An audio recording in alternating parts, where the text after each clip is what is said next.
surtout avec l'instabilité dans certaines régions, mais ça ne doit pas continuer. C'est-à-dire, on espère que très prochainement, il y aura la paix qui va régner encore une fois, et ce genre de projet qui lie une partie de l'Afrique à l'autre doivent être continués parce que sans ces projets, l'intégration n'est pas complète. Très bien. Et, exactement.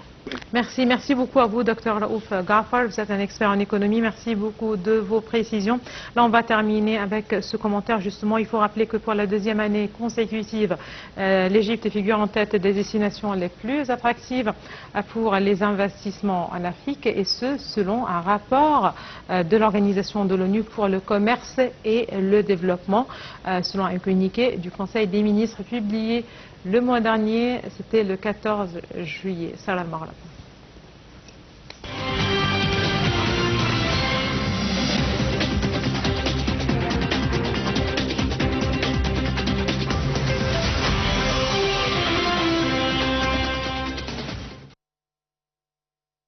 L'Égypte déploie des efforts inlassables pour s'adapter aux répercussions des crises mondiales successives, améliorer la compétitivité de l'économie et renforcer sa capacité à absorber les chocs externes et internes grâce à un certain nombre de mesures. Parmi les mesures adoptées par l'Égypte pour attirer les IDE, investissements étrangers directs, figurent notamment les réformes législatives et institutionnelles, l'élaboration de politiques budgétaires et monétaires visant à réaliser une croissance équilibrée et durable et le renforcement du rôle du secteur privé, explique le communiqué. Selon le rapport de la CNU-CED, les IDE représentent en Égypte 18,6% de l'ensemble des investissements.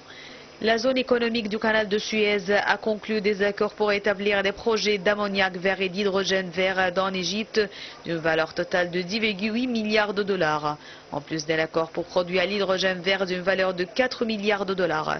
Le rapport souligne l'émergence de l'Égypte en tant que destination favorable à l'investissement en Afrique pour de nombreuses sociétés multinationales, notamment dans les secteurs automobiles, pharmaceutiques et électroniques.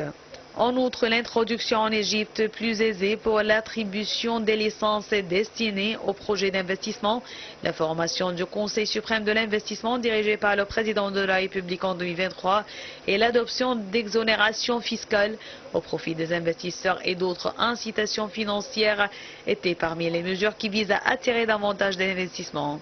L'Égypte figure à la 32e place mondiale en matière d'attractivité des investissements en 2023 alors qu'elle était 34e en 2022 et 45e en 2014.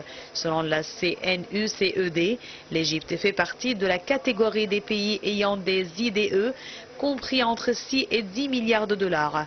Les pays ayant des IDE de 2 à 6 milliards de dollars comprennent l'Afrique du Sud, l'Éthiopie, le Mozambique, la Namibie, le Sénégal et l'Ouganda.